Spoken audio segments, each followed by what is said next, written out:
Good morning, guys. It's me, Rusty78609, live and in color from Central Texas, USA at 8:28 a.m. Central Standard Time, September the 11th, 2016. It was 62 degrees Fahrenheit here this morning.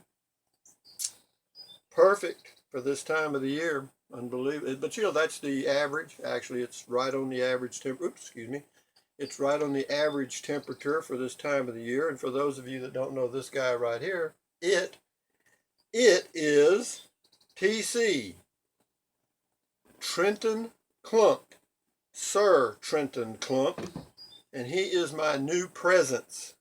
I tried a pet, it didn't work for me. And so now I have a new presence, and it is fine, okay? And anyway, yeah, TC and me, huh? But anyway, I've got a comment here I'm going to respond to. I got a lot of comments. I replied to most of them already on the internet. And anyway, thank you for leaving the comments, number one. And number two, thank all you guys that have subscribed recently, because I noticed that my subscriber count has gone back up above where it was when I took the pet home and lost a lot. So anyway, it's good. We're back up to the new highs instead of the new lows. Wonderful. But anyway, the comment is, where is it? Where is it? Where is it? Where is it? It's here. Ah, here it is. I tell you what, you can tell these are totally unscripted because half the time I lose my place, and I just did. So anyway, for you new subscribers, I full-time RV. I go camping in a Prius. I'm here at my home base in Central Texas, USA. And this, you're going to get a variety of videos because I guarantee you I jump all over the board. And anyway, it says a new subscriber, long-term viewer, topic is life changes. This is the comment. Topic is life changes. Can you please do a video on how you cope with self-imposed isolation? Okay. Not saying you're antisocial. Well, I'm kind of saying that anyway. Do you get lonely, and if so, what are some good coping techniques that you have discovered? Because I'm a dedicated hermit myself, just like to exchange methods. Thanks in advance, amigo del camino solitario, which means friend of the solo road. Cute. I like that. Good comment. But let me see how I can. That's a difficult. Well, it's not really difficult because I've got my helper here to kind of fill my mind with ideas. And can you please do a video on how I cope with self-imposed isolation? Well, actually, self-imposed isolation.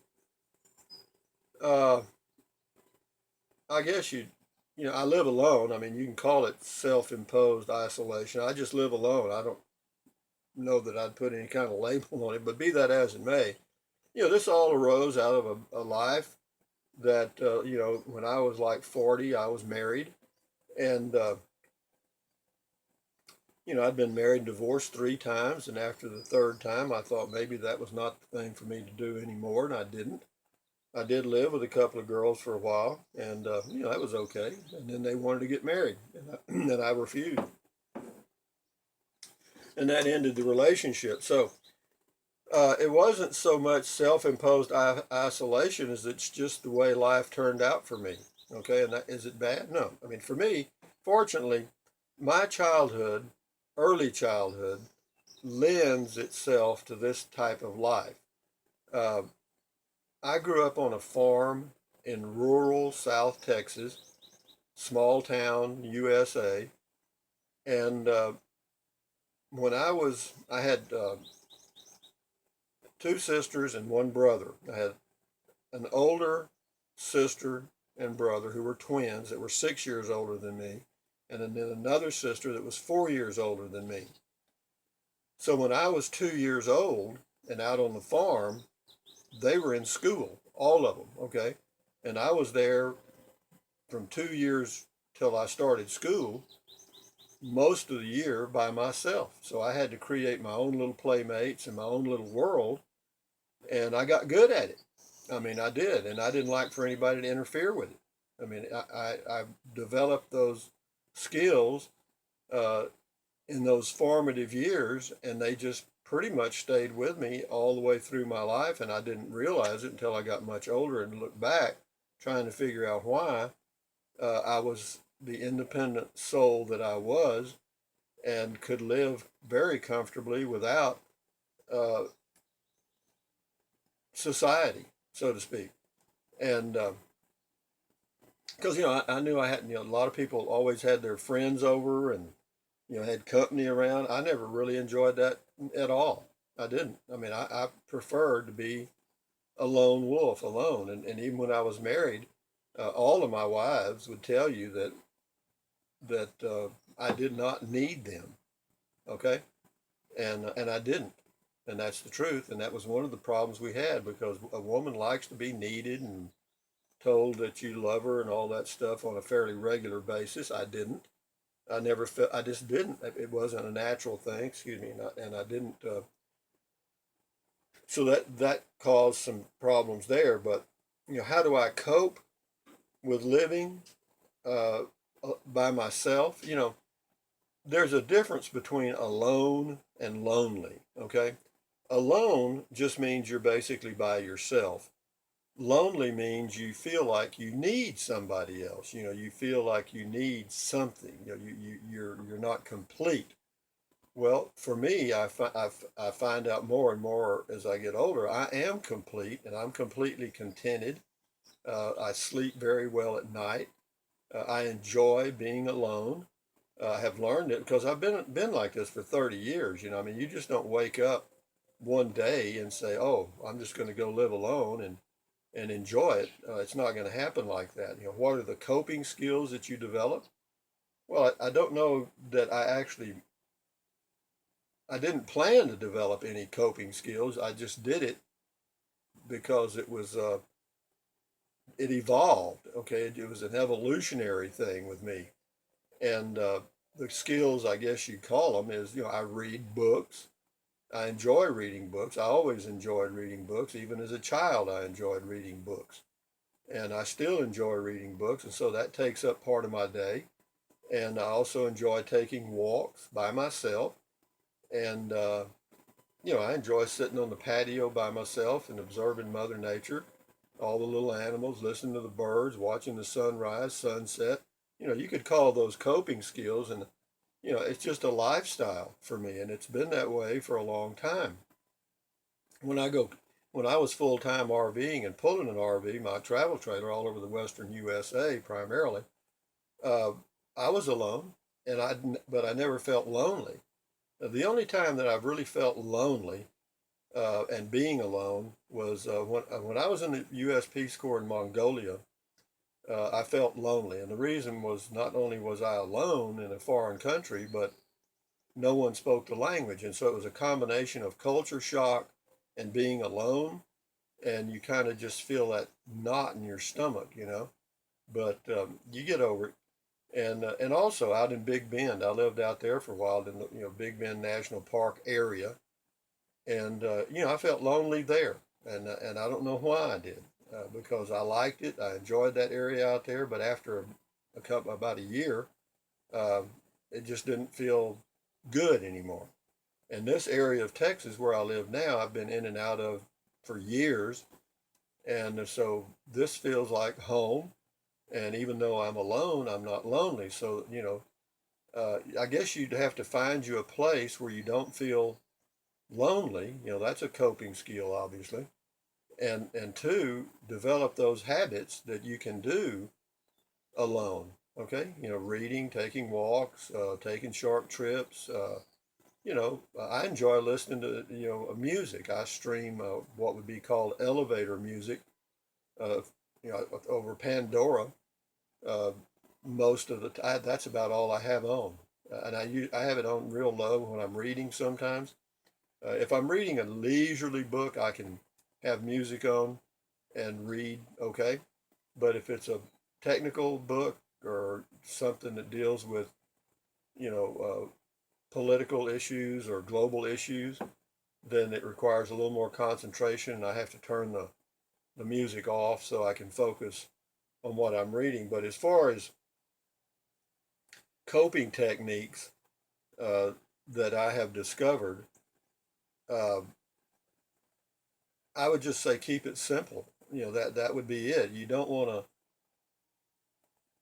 I don't have a lot of things, okay? I mean, and by that I mean I don't have a lot of toys. I don't have, I don't have a motorcycle and something. I don't have a lot of distractions, I guess. I've got this RV as my home, and it's parked in the middle of nowhere, basically, in Central Texas, USA.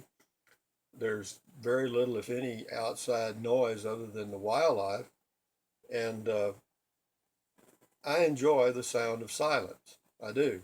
I don't like loud noises. I don't like loud music, and I don't like loud people.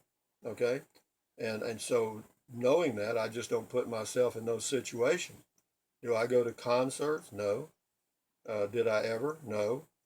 Um, I do take drives. I'd like to do stuff like that, but that's just me. Does that mean does that mean this is a way of life or this would work for anybody? No, you have to.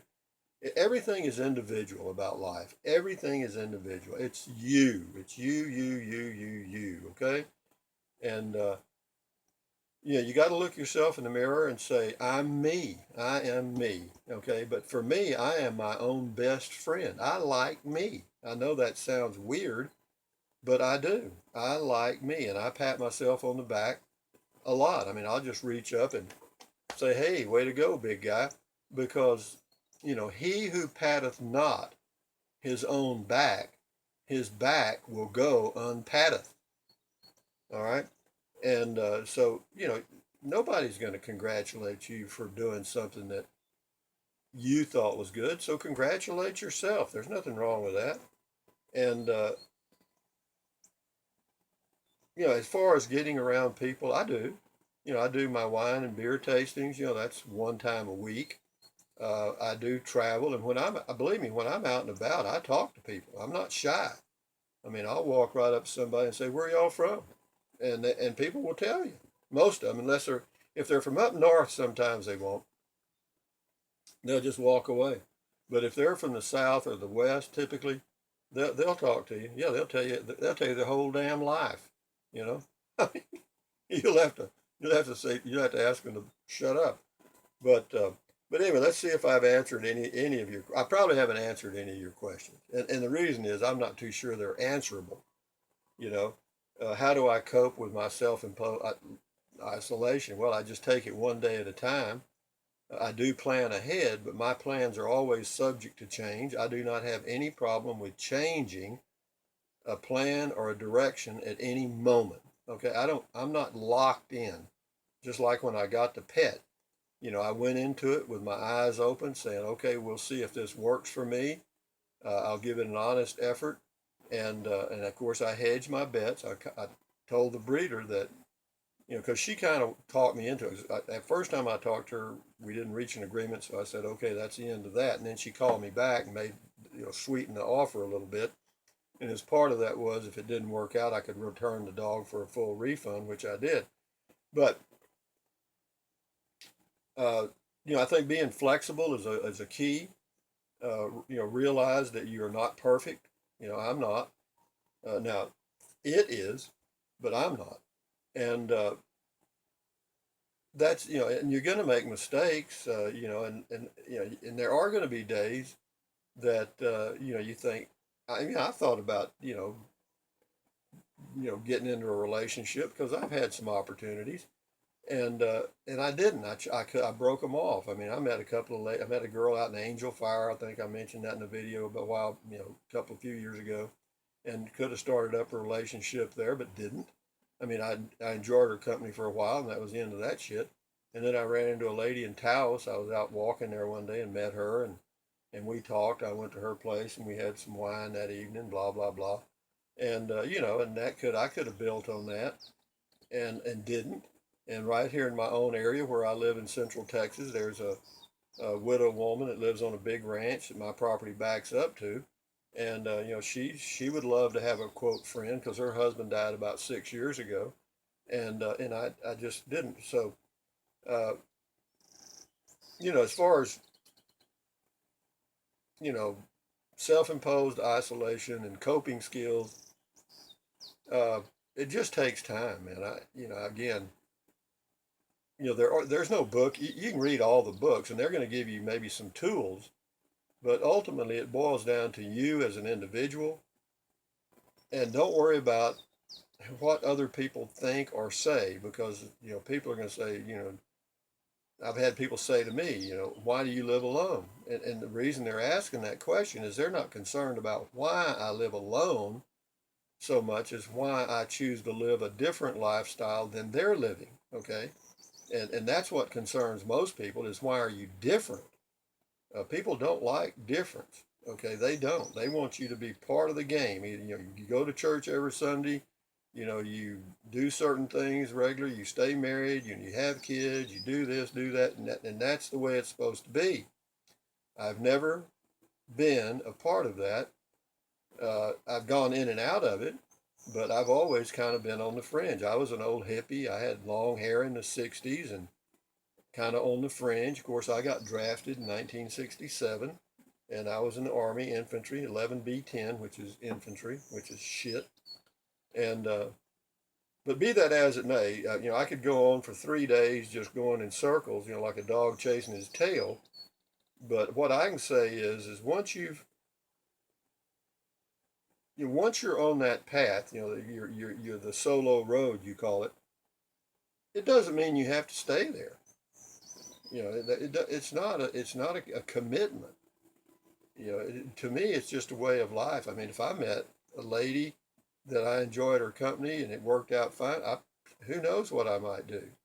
Uh, I'm capable of change. Uh, I don't know. Maybe I'm not capable of change. I've tried it. Not. I didn't work. It didn't work out with a pet. And I don't think it's going to get any better from now on. I mean, I'm 71 years old, and that's something else you got to keep in mind. I don't know how old you are, but as you're older, I mean, a lot of people at my age are living alone. A lot of people live a life of what's called quiet desperation, and but I'm not desperate. I'm completely contented. I have no fear of death. I know I'm going to die. Big deal. I mean, I look at me dying like roadkill. You know what I mean? You're just another life form that turns back to dust. And I'll be cremated. I don't believe in God. I'm not religious, so I don't have that entanglement. And so the people that do, that's fine. I don't have any problem with that if people want to believe in religions and give them a crutch. But, and also one of the things that, some people do equate living alone with being antisocial, and that's not true with me at all. I mean, I'm very social. I like to be around people at my choice. All right. I like to be around people on my terms. So, man, if I meet somebody, I'll talk to them and laugh, ha ha ha, and enjoy the moment and then move on. Move on. Okay, but anyway, I've said enough about it. And, but it's a lifestyle that I personally enjoy. I mean, I enjoy sitting here right now with some soft music on and not a sound outside. I hear some birds. Uh, every now and then I hear a dog bark, and that's it. That's it. Does that bother me? No, not a bit. Of course, I grew up that way. I grew up on a farm in South Texas, and my formative years, I've mentioned this earlier in the video, were spent alone, totally alone. I'm telling you. I mean, my mother was home, and she'd either be cooking or washing clothes. She was always busy doing something, and I had to entertain myself, and I did. I mean, I did. For 4 years, And that 4 years from age 2 to age 6 is when you basically form your personality that you're stuck with for the rest of your life. Now, a lot of people might debate that issue, but it's pretty damn close to true. Check it out. So, having said all of that, this is TC. I'll put him up here so you can see his beautiful teeth. There you go. That's TC. There's his papers to prove he's legitimate. And TC, Trenton Clump, Sir Trenton Clump. Now that's the kind of, if you're going to live a solitary life, here you go. Here's a coping method. Get you a TC, okay, or get you 2 of them. Do I talk to myself? Yes. That's another coping skill. Do I talk to TC now? Yeah, hell yeah. I'll come in the morning or get out of bed and walk in here and he's on the dining room table and say, "Good morning, TC. What's happening?" You know, if he ever says not much, then I'm out of here, I guess. Anyway, one of the comments said something about I had smoked too much. Oh, here it is. Rusty, you have been experimenting with some of that wacky tobacco from down south. Maybe I have, huh? But be that as it may, it's a good Sunday morning. Good Sunday morning to you guys. Thumbs up, carpe diem. Any more comments or questions for me or my main it here, my presence TC, you just leave them and we'll answer them, because that's the direction we're headed for the next little while, folks. Next little while. But again, thank you much for your comments. Thank you for subscribing. And for those of you that have been watching the ads, you don't have to do that. I mean, if you choose to, that's your choice. But believe me, when I go to YouTube videos, I probably don't watch the ads very long, okay? I'm not much into ads either, but they say it affects my income. I don't know how, but I don't know. I'm not. But if you have been watching them, thank you. And thumbs up, carpe diem, adios. Have a good day. Bye-bye.